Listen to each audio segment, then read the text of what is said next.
कि हमी ने चरागों की परवरिश की है, कि हमी ने चरागों की परवरिश की है, हमी से आज उजाले सबूत मांगते हैं।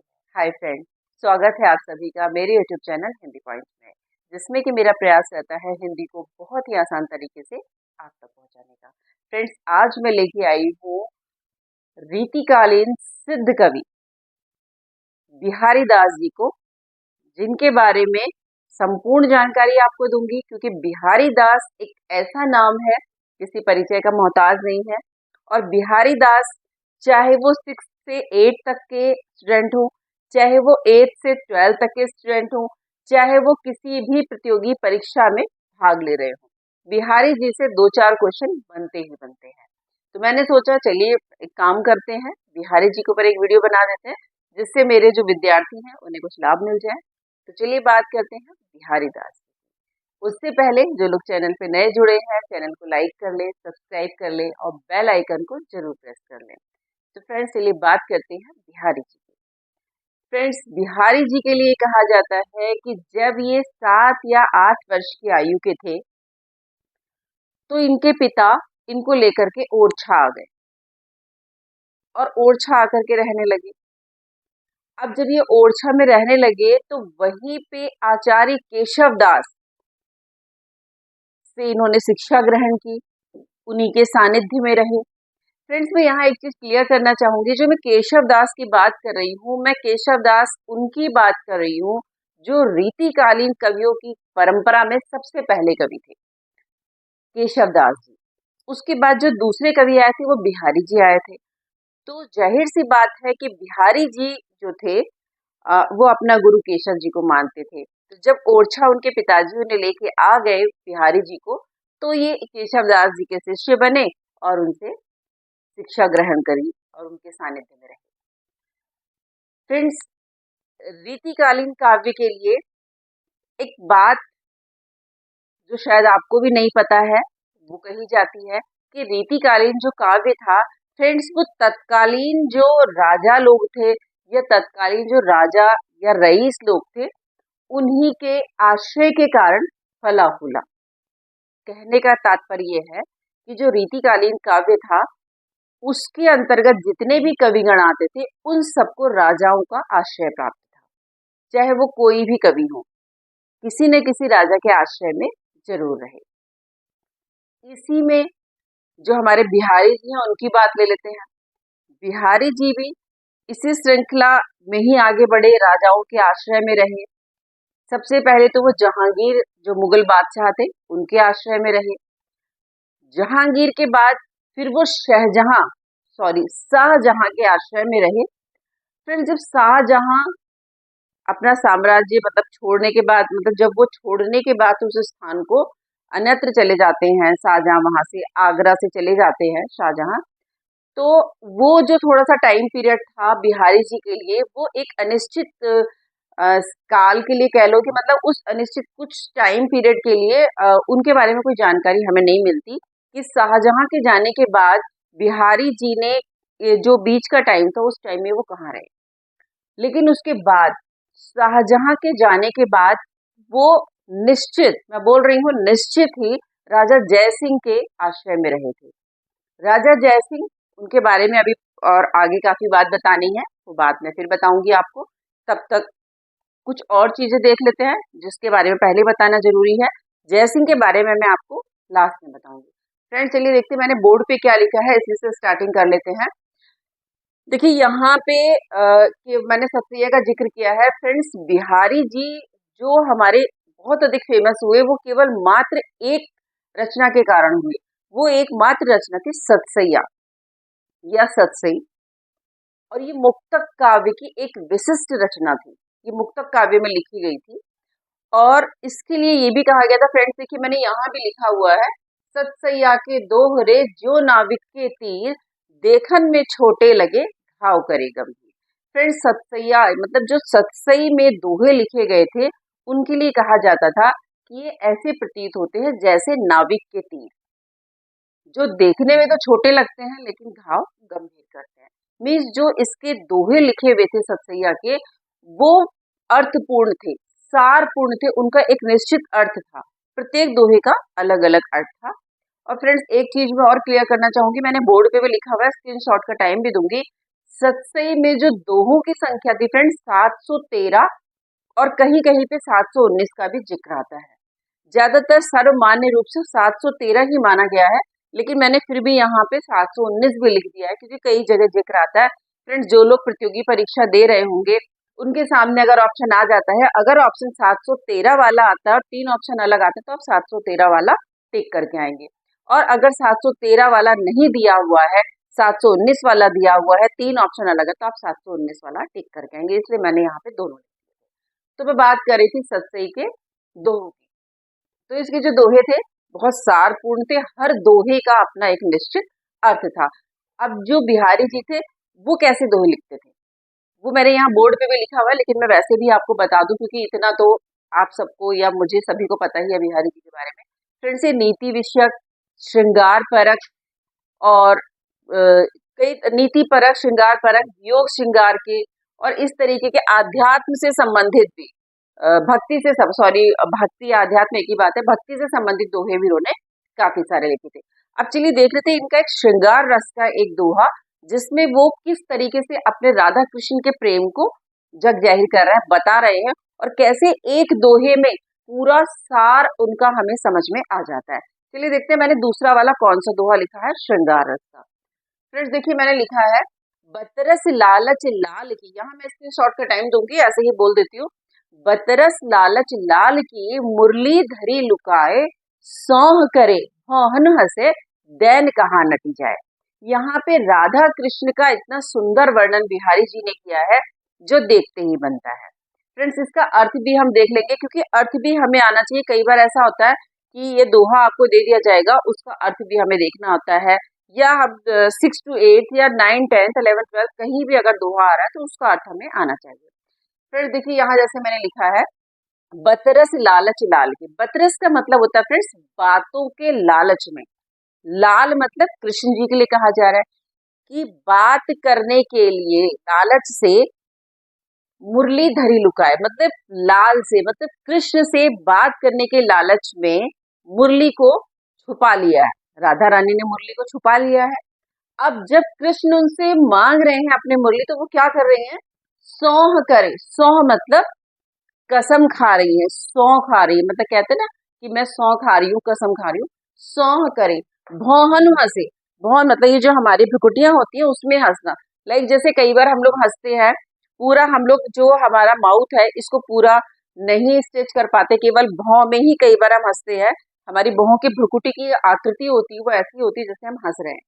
तो भौं भौं में हंस रही है, दैन कहाँ नटी जाए। दैन मतलब अगर कृष्ण मांग रहे हैं, देने के लिए कह रहे हैं, कहा नटी जाए, नटी का अर्थ होता है मना कर रही है। तो यहाँ पे अर्थ हुआ कि बतरस लालच लाल की मुरली धरी लुकाए, दैन का सौह करे भौहन हंसे दैन कहा नटी जाए।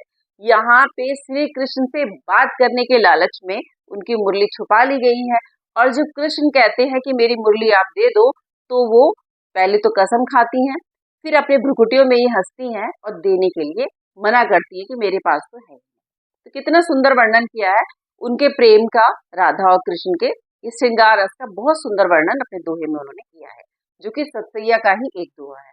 दूसरा देख लेते हैं मैंने क्या लिखा है। फ्रेंड्स यहाँ मैंने वियोग श्रृंगार का लिखा है। वियोग में मैंने यहाँ लिखा है मेरी भव बाधा हरो, राधा नागर सोए, जा तन की झाई परे, श्याम हरित दुति होए। यहाँ पे जो आम सांसारिक लोग हैं या जो बिहारी जी की ही बात ले लो, बिहारी जी का दोहा है तो डेफिनेट सी बात है, बिहारी जी कह रहे हैं राधा रानी से कि मेरी भव मतलब संसार, भव बाधा हरो, मेरी सांसारिक बाधाओं को हरो, राधा नागर सोई मतलब राधा आप एक सुसंस्कृत और एक बहुत ही अच्छी महिला हो, सुसंस्कृत हो, चतुर महिला हो, आप मेरी इस सांसारिक बाधाओं को हरो।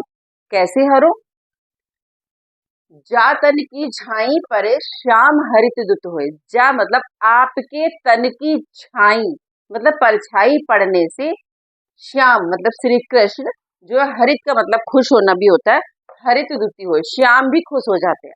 मतलब कि हे राधा रानी, आप मेरी सांसारिक बाधाओं को हर लीजिए, क्योंकि आप एक चतुर नारी हैं, सुसंस्कृत नारी हैं, और आपके शरीर की छाया पड़ने से श्री कृष्ण जो है वो खुश हो जाते हैं। फ्रेंड्स, यहाँ एक चीज और क्लियर करना चाहूंगी, ये जो हमारा दोहा है सतसैया का, ये श्लेष अलंकार का बहुत अच्छा उदाहरण है। कभी भी कोई भी एग्जाम में या वैसे भी आपसे पूछा जाए तो आप याद रखिएगा ये श्लेष अलंकार है। अब ये श्लेष अलंकार कैसे है इसको भी मैं एक्सप्लेन कर दूंगी। फ्रेंड्स देखिए, मैंने यहाँ टिक कर दिया था झाई, श्याम और हरित। देखिए, सबसे पहले आपको एक चीज मैं बताऊं, मैंने बताया है श्लेष का अर्थ होता है चिपका हुआ। मतलब जब एक शब्द में एक से अनेक अर्थ चिपके हुए होते हैं तो वहां पे श्लेष अलंकार होता है।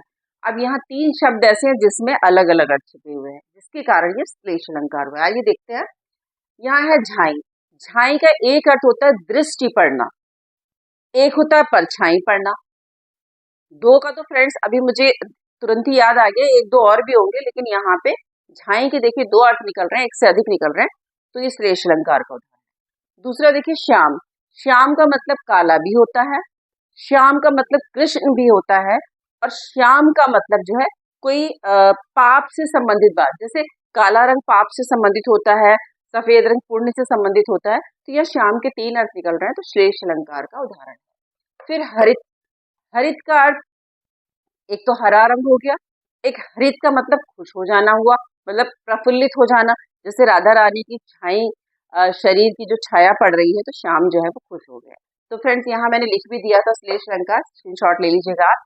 तो ये मैंने आपको बताया वियोग रस का, और कितना सुंदर वर्णन है यहाँ पे कि राधा कृष्ण के प्रेम को कितनी चतुराई से बिहारी जी ने अपने एक दोहे में कह दिया है।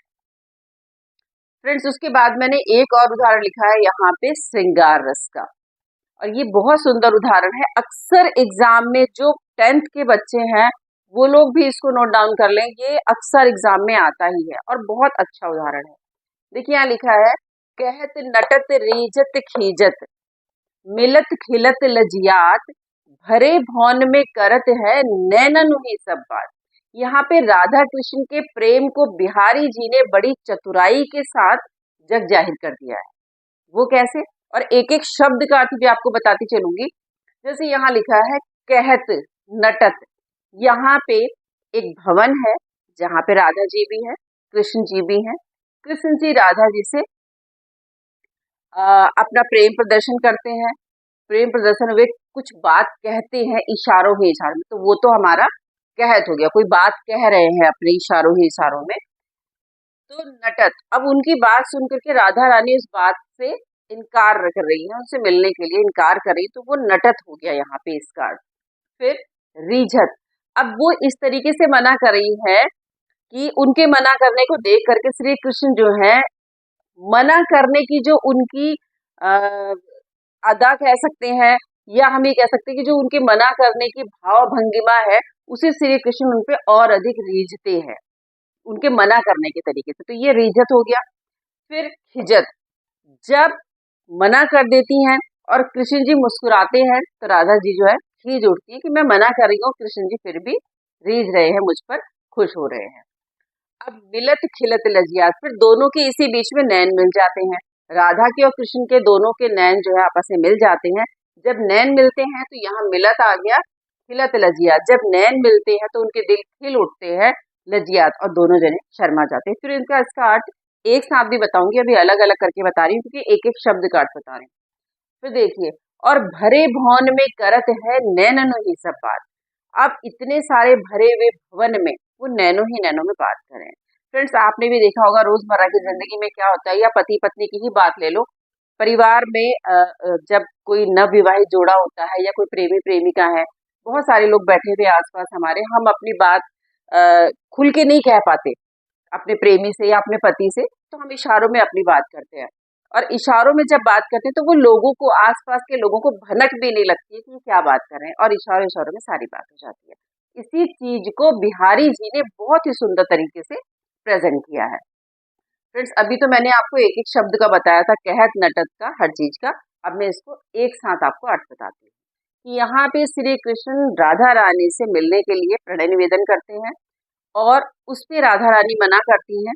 मना करने पर उनकी मना करने की जो भाव भंगिमा है, जो तरीका है, उससे कृष्ण और रीझ उठते हैं और इसी बात से राधा रानी को खीज उठती है। इसी खीज के साथ दोनों के नयन मिल जाते हैं और मिल करके दोनों फिर प्रसन्न हो जाते हैं और दोनों ही लजा जाते हैं और इस तरीके से भरे हुए भवन में वो दोनों अपनी बात कर रहे हैं।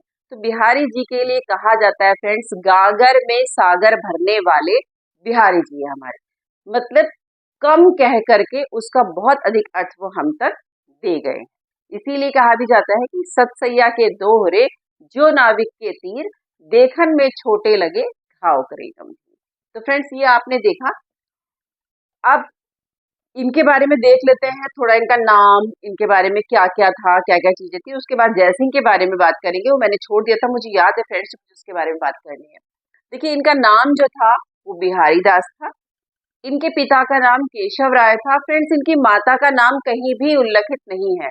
मैंने काफी जगह सर्च किया, काफी जगह ढूंढा, लेकिन इनकी माता का नाम कहीं भी नहीं मिला, केवल पिता का नाम मिला केशव राय। इनका जन्म फ्रेंड्स 1595 में हुआ था और स्थान था ग्वालियर मध्य प्रदेश में। फ्रेंड्स इनके गुरु आचार्य केशव दास थे, जैसे मैंने आपको बताया था पहले। आश्रयदाता इनके राजा जयसिंह, शाहजहां और जहांगीर थे। पेशा इनका दरबारी कवि थे, क्योंकि मैंने बताया जो रीतिकालीन काव्य था वो आश्रयदाताओं के कारण ही विकसित हुआ था, आश्रय के कारण ही। भाषा इनकी ब्रज थी और काव्य रचना फ्रेंड्स इनकी एकमात्र रचना सतसई से ये फेमस हो गए थे, तो उनकी रचना सतसई थी। विषय श्रृंगार, प्रेम और आध्यात्म, ये इनके विषय रहते थे और इनका निधन 1663 ईस्वी में हो गया था। अब इन्होंने छंदों, कौन कौन से छंदों का प्रयोग किया? फ्रेंड्स इन्होंने दोहा सोठा छंदों का प्रयोग किया था और जो इनकी शैली थी वो उनके दोहे जो थे समाज शैली के उत्कृष्ट उदाहरण रहे। फ्रेंड्स चलिए अब मैं बात कर रही थी, शुरू में मैंने बात की थी राजा जयसिंह की, जयसिंह की ही बात करूंगी, क्योंकि जब शाहजहां आगरा से चले गए तो बीच के टाइम के लिए, कुछ टाइम के लिए बिहारी जी गायब हो गए थे, फिर बाद में ये जयसिंह के पास जाके रहने लगे।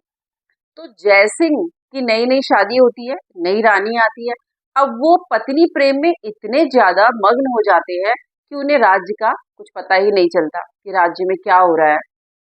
सारी राज्य व्यवस्था उनकी गड़बड़ाने लगती है। लेकिन जो दरबारी लोग थे उनमें से किसी की भी हिम्मत नहीं थी कि जाके राजा जयसिंह को वो इन समस्याओं से अवगत कराए। तो इसमें क्या किया बिहारी जी ने, इसका जिम्मा अपने ऊपर लिया कि मैं इस समस्या का समाधान करूंगा। उन्होंने क्या किया, सिर्फ एक दोहा लिख करके राजा जयसिंह के पास भिजवाया।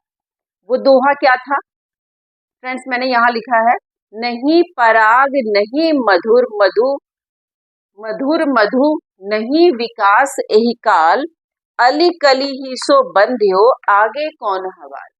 यहाँ पे राजा जयसिंह को जैसे ही उन्होंने ये दोहा भेजा, राजा जयसिंह तुरंत राज्य के लिए, राजकाज के लिए महल से निकल करके बाहर आ गए।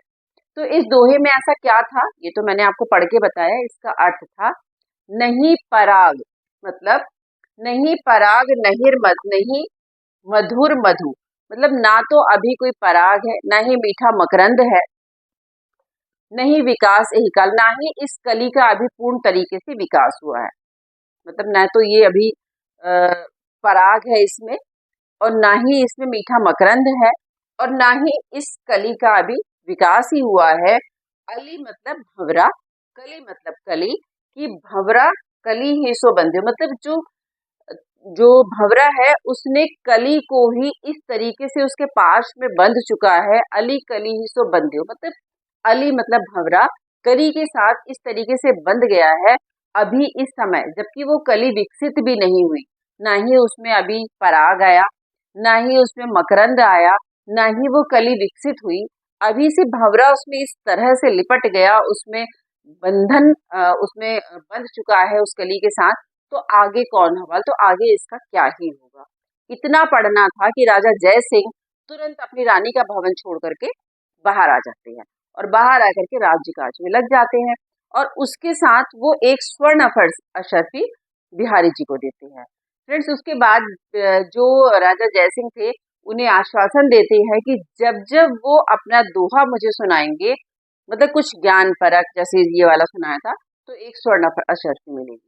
तो उसके बाद से हमेशा जो राजा जयसिंह थे, इनके एक भी दोहा सुनाने के बाद इन्हें स्वर्ण सरफी दिया करते थे। तो ऐसे थे हमारे बिहारी जी, और जो कि अपनी मात्र एक रचना के कारण इतने ज्यादा फेमस हो गए कि आज हर कोई व्यक्ति उनका नाम जानता है। रीतिकालीन काव्य की बात हो और बिहारी जी का जिक्र ना आए, ऐसा तो होता ही नहीं है। फ्रेंड चलिए मैं थोड़ा साइड हो जाती हूँ, आप लोग इसका स्क्रीनशॉट ले लीजिए, जिससे कि आपको आसानी रहेगी। इसमें सारी जानकारी मैंने लिख दिया, आई होप आपने स्क्रीनशॉट ले लिया होगा। तो बिहारी जी के बारे में ये संपूर्ण जानकारी मैंने आपको दी। और फ्रेंड्स इतना मेरा दावा है, इस वीडियो को देखने के बाद आपको बिहारी जी के बारे में ऐसा कुछ भी नहीं है जो जानना है। मैं ये नहीं कहती कि मैंने सारा इसमें ही बता दिया, लेकिन इतना ज्ञान मैंने इसमें आपको देने की कोशिश की है जो किसी भी प्रतियोगी परीक्षाओं के लिए सफिशियंट है। बाकी तो फ्रेंड्स देखिए, बुक्स तो आपको उठानी ही पड़ेंगी। एक वीडियो से आप सोचो कि सब कुछ क्लियर हो जाएगा, ऐसा नहीं होता। हाँ, हेल्प मिल जाती है, एक प्लेटफॉर्म आपके लिए तैयार हो जाता है कि आप उसके आधार पर उसको एक प्लेटफॉर्म की तरह यूज करके आगे की स्टडी अपनी कर सकते हैं। तो फ्रेंड्स आज का वीडियो कैसा लगा कमेंट सेक्शन में जाकर के जरूर बताइएगा। आपके लाइक, आपके कमेंट्स मुझे निश्चित ही मोटिवेट करते हैं। तो आप लोग करिए वीडियो एंजॉय। मैं चलती हूँ अपनी नई वीडियो की तैयारी में। तब तक के लिए जय हिंद, जय भारत।